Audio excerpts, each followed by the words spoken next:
बेनि थाखाय जों सानफ्रोमबो सांग्रां जानांगोन। समाज बेबस्थाया मोजां जानांगोन। दा सोरबाया जौ लोंनानै ड्राग्स जानानै गाव फ्रास्ट्रेटेड जानानै खौरां बिजोंगिरिफोरखौ मोजां खौरां होनायखौ बिजिरालासेनो गावनियाव गाव दाय मावखानायखाय बियो गावनियाव थोंजों जानायखाय बेफोरबायदि खालामनो नागिरनाया जोंनि थाखाय दुखुनांथाव बाथ्रा। आरो जौगानाय समाजनि मानसिफ्रा बेफोरबायदि मालाबाबो खालामा। जायफ्रा गाहाय एखे निष्क्रिय मेन्टेलिटिनि मानसि, एखे पुअर चिफ मेन्टेलिटिनि मानसि, बे मानसिफ्रासो बेफोर खामानिखौ मावो। गतिके समाजखौ एन्टि ससियेल एलिमेन्टनिफ्राय बोखांनोब्ला, डिस्ट्राक्टिभ सेन्टिमेन्टनिफ्राय हारिखौ बोखांनोब्ला खौरांगिरिया रल लायोब्ला हायिनि जेबो बेबस्था गैया। मुलुगाव खौरां बिजोङा बिराद गिदिर समाज दानायाव रल लायो।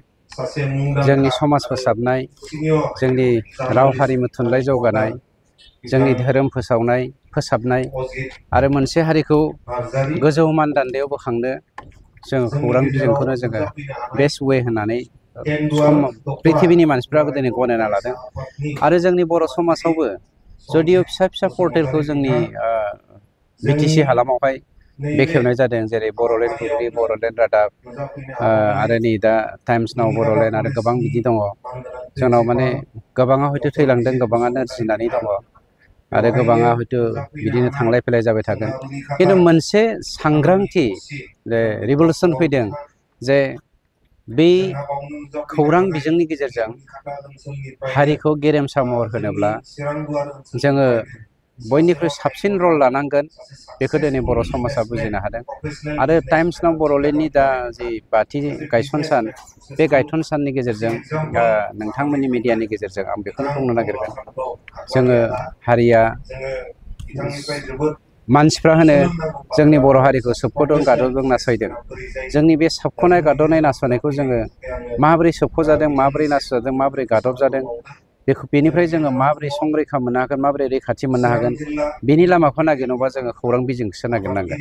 गतिके खौरां बिजोङानो बेस्ट वे आरो बे खौरां बिजोंजोंनो जोङो हारिखौ बोखांनांगोन। सार, राजखान्थिनि माखासे दैदेनगिरि बिथांमोना खौरांगिरि बिथांमोनखौ जेनेबा बिपिएफ दोलोनि खौरां बुथुम थांनाय, इउपिपिएल दोलोनि खौरां बुथुम थांनायाव बेवहाय माखासे गेना गोरोन्थि बुजिलायनाय। मानसि हिसाबै बयहाबो डेम'क्रेटिक मोनसे हादोराव मोन्थाय दङ। नोंथाङा बिपिएफखौ सापर्ट होयो ना इउपिपिएलखौ सापर्ट होयो ना कंग्रेसखौ होयो ना बिजेपिखौ होयो, दिस इज आप टु इउ। बेयाव जोंहा बुंनांगौ गैया। खिन्थु जोंनि माखासे थौले गोसोनि मानसिफ्रा बे खौरां बिजोंगिरिखौबो जे मा होनो राजखान्थिजों लोब्बा दं होननानै डिफारेन्सियेसनखौ लाबोनो नागिरो, बे दुखुनांथाव बाथ्रा।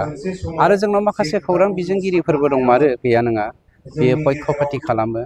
बियो आसलथे खौरां बिजोंगिरिफ्रा बा मिडियाया बियो पक्षपाती गैयै बा पार्सुवेलिटि खालामै जानो नांगौ। हानायमानि एसे एनैया थाखायो गोसोआव, बायासनेस जानो नागिरैखाय। बे बायासनिफ्राय जोङो माबोरै बारग'नो हागोन, बेनि हाबाफारिखौ गावबा गाव मावना लानांगौ। मिडियाया समाजाव माबायदि रल लानांगौ होननानै नोंथाङा सानो? सासे खन्थाइगिरि बा सासे रायथाइगिरि बा सावरायथाइगिरि बा थुनलाइगिरिया गावनि थुनलाइखौ फोसावनोबो खौरां बिजोंनि गोनांथि जायो। गतिके आं जास्ट मोनसे एग्जाम्पल होदों। हमनानै ला, जोंनि बर' हारिया बैसागुखौ माहारियारि फोरबो हिसाबै लादों। बे माहारियारि फोरबोखौ गुबुन गुबुन धोरोमनि मानसिफ्रा बेखौ धोरोमारि फोरबो होननानैबो साननो हागौ। दा बे बुस्थुखौनो जोंहा जे बर'हा मोनसे माहारियारि फोरबो दङ, जेरै बैसागो फोरबो, बे बुस्थुखौ जोङो मुलुगनि मानसिफोरनो सिनायथि होनोब्ला खौरां बिजोंनि गोनांथि जायो। दा हमनानै ला, जोङो 22ता बेसादनि सायाव बर'फ्रा GI टेग मोननो हाबाय। बे GI टेगखौ जों मानि दारै फोसावगोन, मानि दारै जोङो मुलुगनि मानसिफोरनो सिनायथि होगोन?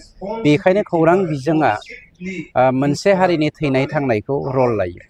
गाज्रि खौरां बिजोंगिरिफ्रा जुदि गाज्रि रावै बर'नि गाज्रि हुदा, मानसियाव बयनावबो गाज्रि हुदा, मोजां हुदा मोनसे थायो।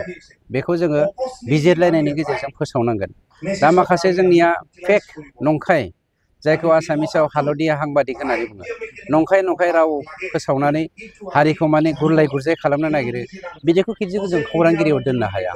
बेनिफ्राय जों गावबा गाव बारग'नानै नंगौ खौरांखौ समाजनि गेजेराव फोसावनानै हारिखौ जौगाहोनाय आरो गुबुन हारिनो जोंनि सोमोन्दै मिथिहोनाय बा गावनि सोमोन्दै मिथिहोनायानो नंगुबै खौरांगिरिनि बिथांखि आरो बे बिबान। सार माखासे सम माखासे दुथां सुबुंफ्रा खौरांगिरिफोरखौ गाग्लोबनायखौ जों नुबाय थायो सार। बेनि थाखाय जों साफ्रोमबो सांग्रां जानांगोन। समाज बेबस्थाया मोजां जानांगोन। दा सोरबाया जौ लोंनानै ड्राग्स जानानै गाव फ्रास्ट्रेटेड जानानै खौरां बिजोंगिरिफोरखौ मोजां खौरां होनायखौ बिजिरालासेनो गावनियाव गाव दाय मावखानायखाय बियो गावनियाव थोंजों जानायखाय बेफोरबायदि खालामनो नागिरनाया जोंनि थाखाय दुखुनांथाव बाथ्रा। आरो जौगानाय समाजनि मानसिफ्रा बेफोरबायदि मालाबाबो खालामा।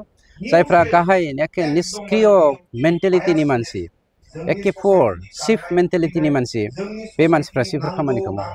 खौरांगिरिफ्रा समाजाव माबायदि सोमोन्दो थानांगौ आरो समाजनि मानसिफ्रा खौरांगिरिफोरखौ माबायदि सोमोन्दो लानांगौ? खौरांगिरिफ्रा जादों समाजनि दिथागिरि, लामा दिन्थिगिरि। गाज्रि लामाखौ संखारनानै मोजां लामाखौ संग्रिनानै लामा दिन्थिनायानो बा फोरमायना होनायानो खौरांगिरिनि गाहाय बिबान।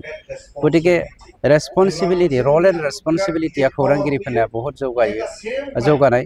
आरो दिनै बड'लेण्ड मा होनोमोनलाय, मा निउस होनदोंमोनलाय जोंना, टाइम्स नाव बड'लेण्ड जा निउस पर्टेल मेडिया, बियो दासान्दि जोंनि चिरां जिल्लाजों लोगोसे मोनबा जिल्लाजों लोगोसे बड'लेण्डनि बायजोनि बर'फोरनोबो जे मोजां मोनसे मेसेज हरनो हादों, बेनो खौरांगिरिनि बिबान।